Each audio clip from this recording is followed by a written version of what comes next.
നമസ്കാരം. കർമ്മ ജ്യോതിഷിക്ക് എല്ലാവർക്കും സ്വാഗതം. ഇന്ന് ഞാൻ പറയാൻ പോകുന്നത് ശ്രീചക്രത്തെ പറ്റിയിട്ടാണ്. ചാനൽ ആദ്യമായി കാണുകയാണെങ്കിൽ സബ്സ്ക്രൈബ് ചെയ്യുക, ബെൽ ബട്ടൺ അമർത്തുക. അതേപോലെ ഇല്ലത്തിൽ നടത്തുന്ന പൂജയിൽ നിങ്ങളുടെ പേരുകൾ ഉൾപ്പെടുത്താം. നിങ്ങളുടെ പേരും നാളും പറഞ്ഞാൽ ഞാൻ എന്താണ് നിങ്ങളുടെ കാര്യസാധ്യം അത് വെച്ച് ഞാൻ ഉൾപ്പെടുത്താം. അതിന് നിങ്ങൾ ആകെ ചെയ്യേണ്ടത് സബ്സ്ക്രൈബ് ചെയ്യുക, ബെൽ ബട്ടൺ അമർത്തുക. ഇന്ന് പറയാൻ പോകുന്നത് ശ്രീചക്രത്തെ പറ്റിയിട്ടാണ്. ശ്രീചക്രം എന്ന് പറഞ്ഞാൽ ആദിപരാശക്തിയുള്ള ലളിതാംബികയുള്ളതും അതേപോലെ മഹാദേവനുള്ളത് ചക്രമാണ്.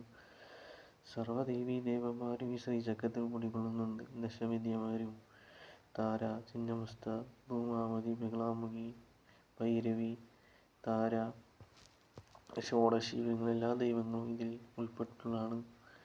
ശ്രീചക്രം വീട്ടിൽ വെച്ചാൽ തന്നെ സർവ്വ ഐശ്വര്യദായിനിയാണ്. അതേപോലെ തന്നെ ഈ ചക്രം വിധിയെ പോലെ എഴുതി വെക്കണം. ഉപാസനകളും മുത്തി വെച്ചിട്ട് വേണം ഈ യന്ത്രമൊക്കെ എഴുതി വെക്കാൻ. വീട്ടിൽ ഐശ്വര്യവും ധനമൊക്കെ ഉണ്ടാവും ശ്രീചക്രം വെച്ചാൽ. പക്ഷേ അത് ചെയ്യുന്ന ആൾ ചെയ്താൽ അതിനൊരു ഫലം ഉണ്ടാവുള്ളൂ, അല്ലെങ്കിൽ ദോഷങ്ങളാണ് വന്ന് ചേരുക. ഐശ്വര്യത്തിന് വേണ്ടിയിട്ടാണെങ്കിൽ നിങ്ങൾക്ക് ഗണപതിയോ അതേപോലെ ലക്ഷ്മി യന്ത്രങ്ങളോ വെക്കാം. ശ്രീചക്രം അതിനു വേണ്ടി വെക്കാൻ ആവശ്യമതിയില്ല. കാരണം ഈ ശ്രീചക്രത്തിൽ എല്ലാ ദേവീദേവന്മാരും ഉള്ള ഏതെങ്കിലും വിധത്തിൽ എന്തെങ്കിലും വരയ്ക്കുന്നതിലോ എന്തെങ്കിലും തെറ്റുകൾ സംഭവിച്ചാൽ അത് ദോഷങ്ങളായിട്ട് വരും. മറ്റേ യന്ത്രങ്ങൾക്ക് അങ്ങനെ ദോഷങ്ങളൊന്നും വരാൻ പോകുന്നില്ല. അപ്പോൾ സമ്പത്തിനും ഐശ്വര്യത്തിന് വേണ്ടിയിട്ടാണെങ്കിൽ മറ്റ് യന്ത്രങ്ങൾ വെക്കുകയാണ് നല്ലത്. അല്ലെങ്കിൽ നല്ലൊരു ഉപാസകനെ നോക്കി നല്ലൊരു സ്ഥിതിയെ കണ്ട ഒരാളിനെ കണ്ടുവച്ച് ശ്രീചക്രം ഉണ്ടാക്കിപ്പിക്കുക. അതിനൊരു കുഴപ്പമില്ല. ശ്രീചക്രം എന്നുണ്ടെങ്കിൽ വീട്ടിൽ ഒന്നിനും ഒരു കുറവും ഉണ്ടാവില്ല. സാമ്പത്തികമായിട്ടും ഐശ്വര്യപരമായിട്ടും എല്ലാ കാര്യത്തിനും നല്ലൊരു ഉയർച്ച ഉണ്ടായിരിക്കും. പിന്നെ എന്നും വീടിൻ്റെ ഒരു രക്ഷ ശിവൻ പാർവതിയും ഒരു രക്ഷാകവചം നിങ്ങളുടെ കുടുംബത്തിനുണ്ടായിരിക്കും.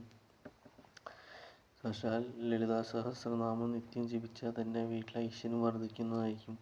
ശത്രുദോഷങ്ങളും മറ്റ് ദുർദേവതകളൊന്നും വീട്ടിൽ കിടക്കാതെ ലളിതാംബികയുടെ രക്ഷാകവചം നിങ്ങളുടെ കുടുംബത്തിനുണ്ടായിരിക്കും. അതിൽ നിത്യം ദശവിദ്യയുടെ മന്ത്രങ്ങൾ ജപിക്കുന്നതും ഏറ്റവും ഉത്തമമായ കാര്യമാണ്. ത്രിപുരസുന്ദരിയാണ് ശ്രീചക്രത്തിനുള്ളത്. സർവ്വ ഗുണങ്ങളും ഈ ശ്രീചക്രത്തിൽ നിന്ന് ലഭിക്കുന്നതായിരിക്കും. നിത്യം അതിനെ നോക്കി പ്രാർത്ഥന കർമ്മങ്ങൾ ചെയ്താൽ സർവ്വ ഐശ്വര്യങ്ങളും നിങ്ങൾ വന്നു ചേരുന്നതായിരിക്കും. അല്ലെങ്കിൽ ദേവി മഹാത്മ്യമോ അല്ലെങ്കിൽ ലളിതാ സഹസ്രനാമോ സൗന്ദര്യലഹരിയോ അങ്ങനെ മന്ത്രങ്ങൾ നിത്യം ജപിച്ചാൽ നിങ്ങളുടെ വീട്ടിലെ എല്ലാ ഗുണങ്ങളും വന്നു ചേരും.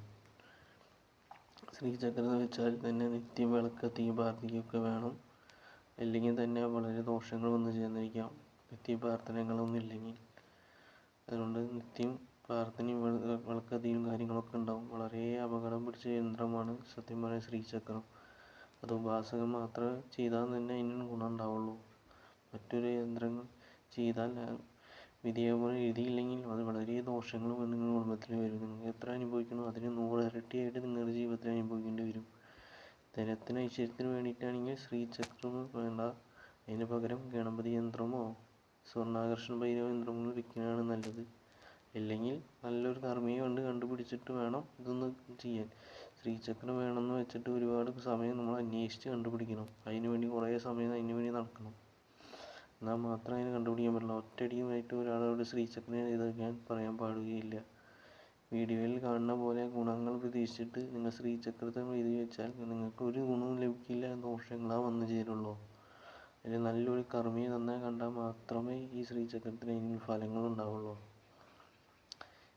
ഇത് ഒരു ഹോമാഗ്നിയാണ് ഈ ശ്രീചക്രത്തിനുള്ളത്. അവിടെ നിന്നാണ് ലളിതാംബിക സാക്ഷാൽ ലളിതാംബിക വന്നു ചേർന്നതും. പിന്നെ ഒരു രഥത്തിലാണ് മഹാവിഷ്ണുവും ശിവനും ബ്രഹ്മാവും ഇന്ദ്രനും കൂടി പിടിച്ചിട്ടുള്ള ഒരു രഥമാണ് ഈ ശ്രീചക്രം വരും എന്ന് പറയുമ്പോൾ. ലളിതാ സഹസ്രനാമം നിത്യം വായിച്ചാൽ സർവ്വ ഐശ്വര്യങ്ങളും നിങ്ങളുടെ കുടുംബത്തിൽ ഉണ്ടാവും. ലളിതാംബിക നിങ്ങളുടെ കുടുംബത്തിൽ വസിക്കുന്നതായിരിക്കും. എല്ലാ ഗുണങ്ങളും വരുന്നോട്ടെ. നമസ്കാരം.